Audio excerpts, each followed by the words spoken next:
whatever. Thank you for that report and for that eyewitness account of what happened. John, I think it's important to keep in mind this morning that just getting information out is a difficult thing at this time, because there are people running through the streets with their cell phones in hand, many like myself, who are unable to actually get through on the cell system. It is overloaded, and the only way for most people to communicate right now is to find a regular telephone line, because they're just literally thousands of people streaming through the streets, all of them not knowing what to do or what has happened here. Right. All right, David Lee Miller, thanks very much. Want to bring into the discussion William Daley. He is a former FBI agent. Bill, there are reports that the FBI is looking into the possibility of a plane hijacking. When you look at these buildings are the symbols of capitalism to enemies of America, aren't they? Absolutely, John. I mean, these have, as we know, were the target of the terrorist attack in this last decade. And by comparison, that explosion, as horrific as it was, certainly pales in respect to what we see happening here today. Just the thought that, when I first heard the reports, by the way, and I heard that a plane had hit the top of the World Trade Center, I thought perhaps it was something that was gone awry, a small plane lost control. Certainly the worst fears of anyone in law enforcement and security is someone directly going after a building, particularly the World Trade Center. Then just a few minutes later, another plane intentionally flying into the World Trade Center just dramatizes the fact that we have a serious, I believe, a terrorist incident here. And I believe that something has happened that has caused these planes to be taken or be commandeered. We all shared in that hope, Bill, in the early going. In fact, one of our early guests from a former National Transportation Safety Board investigator was saying, hey, this could have been a pilot who was temporarily disoriented, maybe blinded by the morning sun. It has happened before. A skyscraper, the Empire State Building, was hit back in 1945 by an Army bomber. But that was in the fog. This was on a bright, clear morning. And when we saw that second plane slam into the second tower intentionally, quite clearly, you got to believe this is a terrorist attack. It doesn't seem like there would be two suicidal pilots out there who just wanted to, fly their planes into these buildings for whatever reason. A suicidal person might want to do that. Harvey Kushner is on the line with us. He's a frequent guest of ours and a terrorism expert. Harvey, is it too early to speculate about suspects? I don't want to bring up memories of the Oklahoma City bombing when people were talking about Middle Eastern terrorists. Yeah, obviously it's too early to bring that up. Who might be responsible if, in fact, it is terrorism. I mean, look, John, I couldn't conjure up a story like this. I couldn't. If I wrote a script like this with two planes, I believe there were two, would go into the Trade Center on a clear day like this, somebody laugh at me and say this is beyond bizarre. So one thinks only that this could be the most horrifically planned incident, in the annals of terrorism against the United States. Think about it. I mean, you look outside the Fox studios, look how clear it is. I mean, how could you miss the trade towers? I mean, not just one, but two planes? Well, and it brings to mind, everybody hates those metal detectors at airports, and everybody makes passing through them almost a joke these days.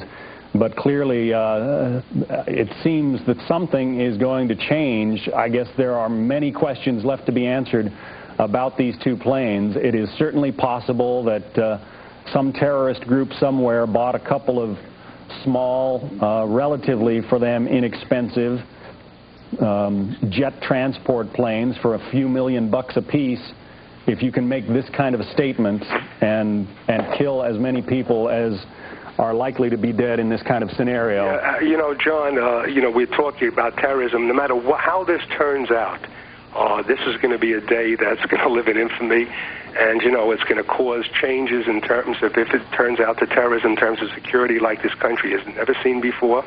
And if it just happens to be an accident, it's going to change FAA and NTSB and the whole airline industry and flight patterns over New York, especially if it's a small craft involved or if it's a 737.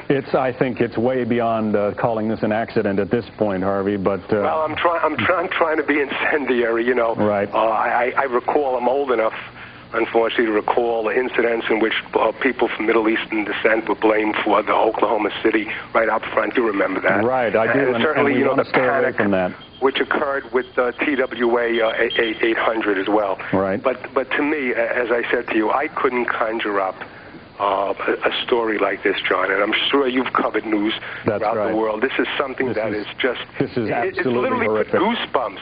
For a terrorism guy like myself, it's put goosebumps on my body. We're all in that same situation. Harvey, thanks very much. Harvey Kushner is a terrorism expert. We want to go to Dr. Salgo. He is not only an eyewitness, but he's now at Presbyterian Hospital working triage. Dr. Salgo, in human terms, what are we looking at here? How many injuries have you seen? We haven't seen anybody yet. This is all so new that we're all trying to figure out exactly what the response needs to be here. I know that there are meetings going on now to find out whether we should go ahead with the operating room schedule or not, what we're going to need to do if there are casualties that get up to Presbyterian Hospital with regard to the ICUs, with regard to the recovery room status. Every hospital in this city has a disaster plan. And with communications a bit disrupted, the question is really who needs to initiate the disaster plan? Where are the victims going to be transported? We're pretty far away from the World Trade Center. We're up by the George Washington Bridge, which is several miles north. Dr. Salgo, let me interrupt you for just a moment. President Bush is about to speak. He's in Florida. That was what was supposed to be a joyous event at an elementary school. Let's listen in. A difficult moment for America. Unfortunately, we'll be going back to Washington after my remarks. Secretary Rod Pace and Lieutenant Governor will take the podium and discuss education. I do want to thank the folks here at Booker Elementary School for their hospitality. Today, we've had a national tragedy. 2 airplanes have crashed into the World Trade Center in an apparent terrorist attack on our country. I have spoken to the Vice President, to the Governor of New York, to the Director of the FBI, and have ordered that the full resources of the federal government go to help the victims and their families and to conduct a full-scale to hunt down and to find those folks who committed this act.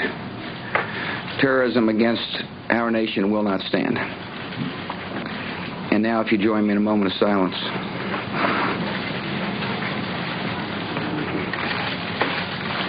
May God bless the victims, their families, and America.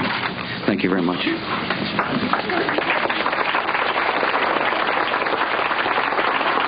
Clearly a shaken President Bush, jettisoning what were intended to be his remarks on education. Perhaps a little more education worldwide would prevent this kind of thing in the future. But we are going to be looking at an enormous death toll. 50,000 people work in those 2 buildings.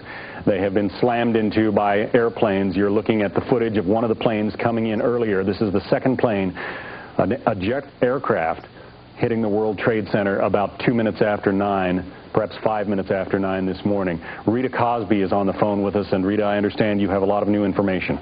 Yeah, John, I've just been told from a U.S. law enforcement official that they're saying it is evident that this is a terrorist-related attack, and among the key targets, key people that they're looking at is Osama bin Laden. It was just last Friday that the U.S. State Department put out a worldwide caution to American citizens traveling abroad and also to U.S. government facilities, and they said that terrorism knows no limits, whether it's on U.S. soil or outside. So they're certainly looking at that as a possibility. What I'm also hearing from my officials at FAA, at the Federal Aviation Administration, is that they believe the first plane may have been an American Airlines plane, a commercial jet, either a 737 or 757, and that it was a hijacked plane. This is what they believe. They're still trying to get this verified, but they did get some reports that there was an American Airlines plane that was hijacked en route from Boston to Los Angeles this morning. And they're saying that there is a strong possibility that that first plane that crashed into one of the towers, which does appear to be commercial, and looking at the video, they're saying appears to be either a 737 or 757, that apparently might have been the hijacked plane. In terms of what the second plane is, they said that does appear, as you've been reporting, John, to be a jet plane, probably a 737, twin-engine jet airplane. And those are the 2 things that are being looked at. They said at this point there was no direct threat that they were aware of any specific threat in terms of targeting the Twin Towers there in New York, but that they did have specific threats against Americans and American facilities around the world, and that's why they issued that worldwide caution. We also know that the FBI Rapid Response Team has been deployed. It is en route. Several FBI agents are already on the scene there at the Twin Towers, but they are definitely looking at this as a terrorist-related act, looking at this point not knowing who is behind it, but looking at the strong possibility